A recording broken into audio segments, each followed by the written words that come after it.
By the early 2000s, extreme sports games were still riding high. Tony Hawk's Pro Skater was a household name, Dave Mirra Freestyle BMX had carved out its own niche, and publishers were looking for other ways to stand out in this game genre. In 2002, Acclaim thought that they'd found the answer by taking an established BMX series, cranking up the shock value, and marketing it as an adults-only sports game. Little did they know that this was going to be the start of their downfall. The result was BMX XXX, a game so outrageous it was banned in my country, Australia, until the sexual content was eventually removed. It promised outrageous tricks, crude humour, and content too hot for TV, but became a cautionary tale of controversy over quality. My name is OneHip, and thanks for clicking on this video. For this retrospective, I played the Xbox version on my PC with the Xemu emulator, and there's a lot to unpack in this one. And with the game's subject matter, I will keep it as PG as I can with the wording so this video doesn't get struck down. So strap in, because this one gets a little wild. Let's go! The story of BMX XXX starts with Dave Mirra Freestyle BMX and its sequel, the latter which I've done a video on already. These games earned praise for their deep trick systems and open-ended level design. As a result, plans were already in motion for a third entry, to be named Dave Mirra Freestyle BMX 3.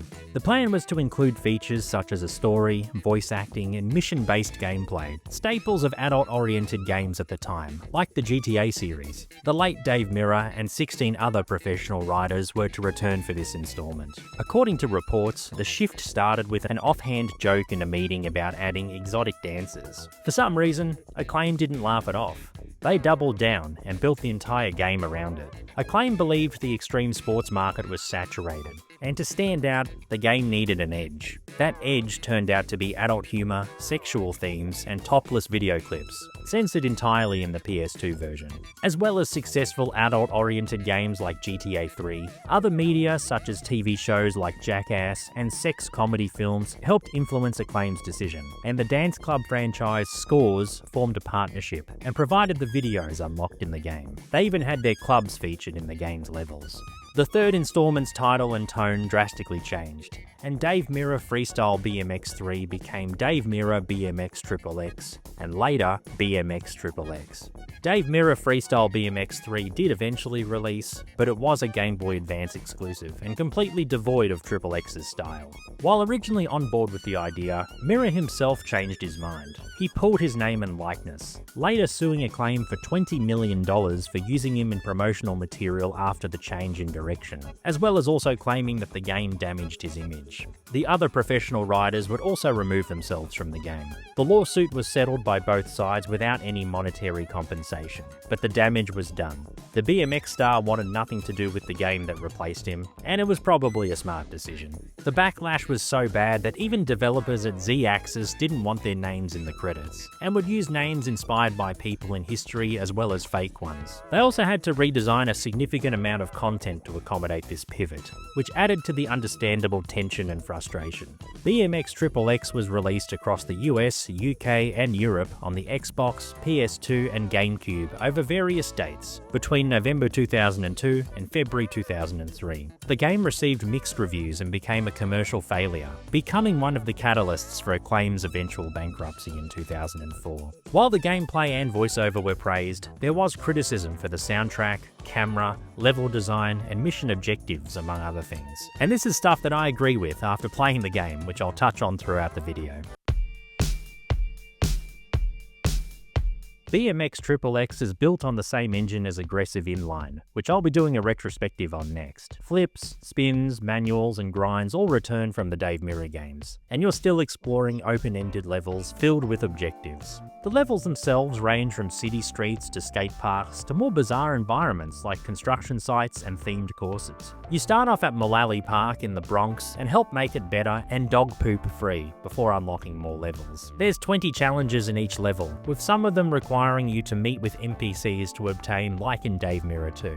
You need to complete 10 of them to unlock the next one, with some levels with names such as Sheep Hills and Launchpad 69, as well as competition levels such as Rampage Skate Park. The objectives themselves are a mix of trick challenges, item collection, and oddball errands for NPCs, such as bringing 5 working ladies to their boss's office, or collecting a few dozen items like donuts. One mission, ghost riding a fruit booter, left me confused until I learned it was a derogatory term for an inline skater. Ironic really, since Acclaim also made aggressive inline. What's also annoying is that when you fail a mission, you can't just retry it. Rather, you have to go back to the NPC who gave you the mission and trigger it again. And they could be on the other side of the map. You unlock exotic dancing videos as you complete a certain number of missions, and if you find more gaps and do other stuff in each level, then you can see more. You have a health meter, and when it's gone, your run ends. While the controls were decent enough, I had lots of trouble with the camera like some critics mentioned before. It gets away from you a lot, and combined with the lack of inertia when trying to control or stop your rider, they make simple missions almost impossible to finish. There are also bike paths you can find in each level to improve your ride. Some of them are hidden away in the level, and some require you to reach lofty heights to get to them. You bail really easily in this game.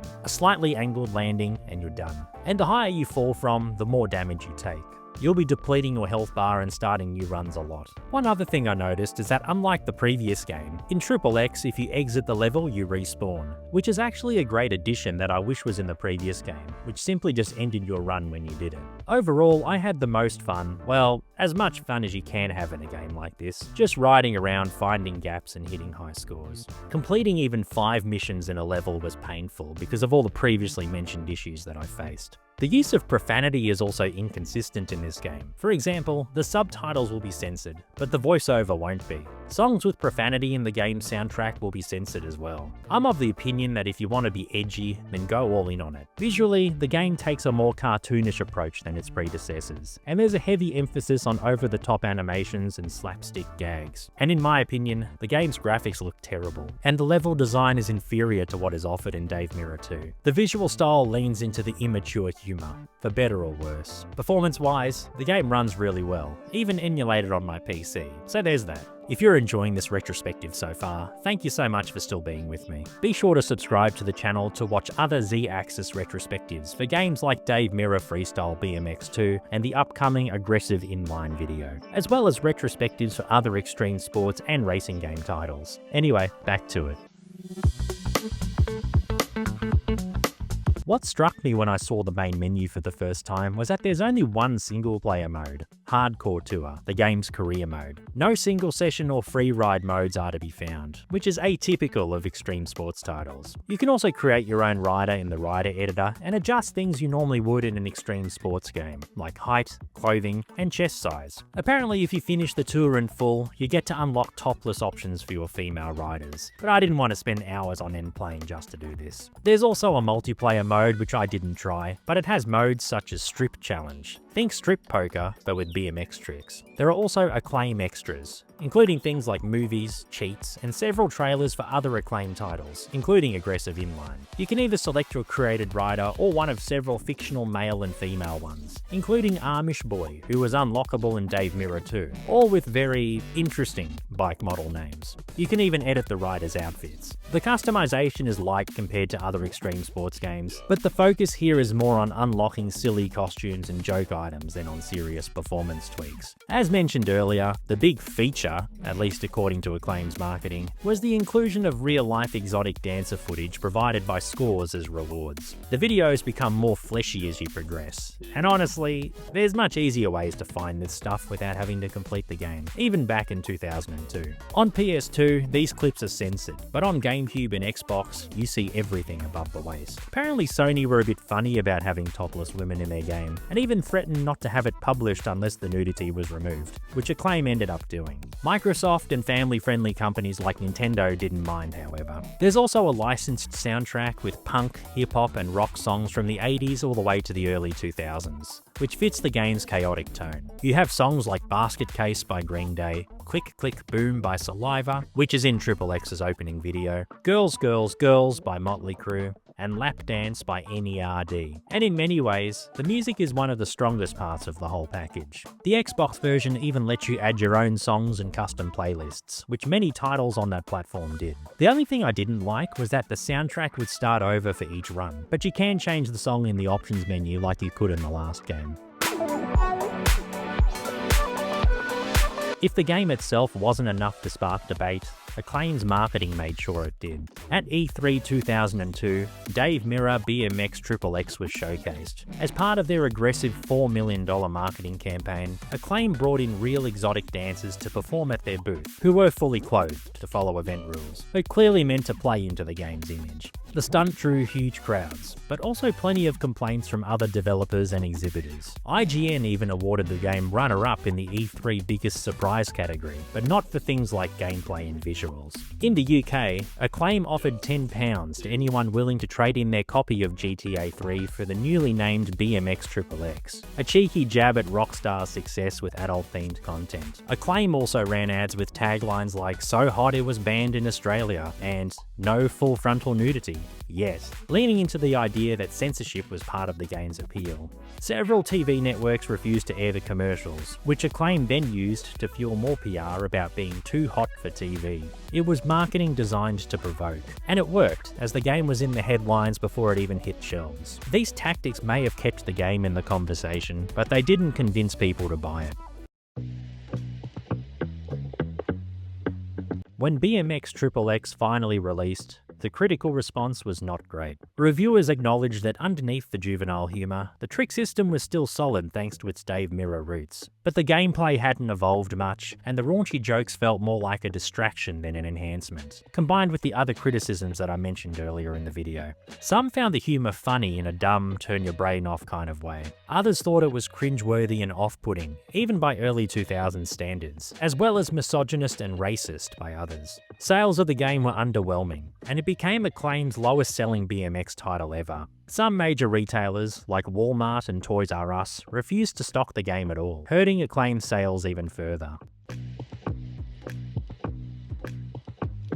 Acclaim Entertainment didn't have many years left. By 2004, they'd filed for bankruptcy, and BMX XXX, as well as Turok Evolution, were several risky bets that failed to pay off. Z-Axis would eventually be bought by Activision, and an incredible line of extreme sports titles created by both brands came to a sad end. Dave Mirra Freestyle BMX 3 shows what could have been if that exotic dancer joke was never made in Acclaim's offices. Today, BMX XXX is remembered less for its gameplay and more for the marketing storm around it. It's a cult curiosity, the kind of thing collectors pick up for the novelty or to complete a full console game collection. In a way, BMX XXX is a time capsule. It's a relic of a moment when the extreme sports craze was beginning to fade, publishers were chasing headlines, and edgy meant pushing sexual content into genres that had never touched it before. As a BMX game, the gameplay is okay despite its faults. As a marketing stunt, it's unforgettable, but not for the right reasons. For all its hype, BMX XXX proved that controversy can get people talking, but it won't necessarily get them playing. It's more infamous than it is fun,